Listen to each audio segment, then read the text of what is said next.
BNP chairperson Begum Khaleda জিয়াকে উপহার দিতে বিশাল আকৃতির ষাঁড় কালো মানিককে নিয়ে ঢাকার গুলশানের পথে পটুয়াখালীর কৃষক সোহাগ মৃধা। সকাল ৯টার দিকে মির্জাগঞ্জের সুবিদখালী বাজার থেকে সুসজ্জিত গাড়িবহর সহ ঢাকার উদ্দেশ্যে যাত্রা করেন তিনি।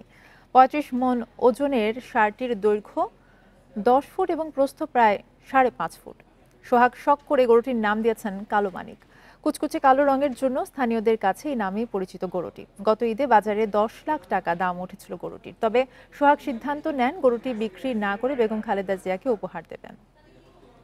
বান্ডেল থাকলে প্রতি সেনমানিতে টাকা বাঁচবে। বিকাশ সেনমানি বান্ডেল কিনে জিতুন প্রতি লেনদেনে। ঢাকার উদ্দেশ্যে রওনা হয়েছে আমাদের এলাকার কৃষক যারা আছে সবাই নিয়ে।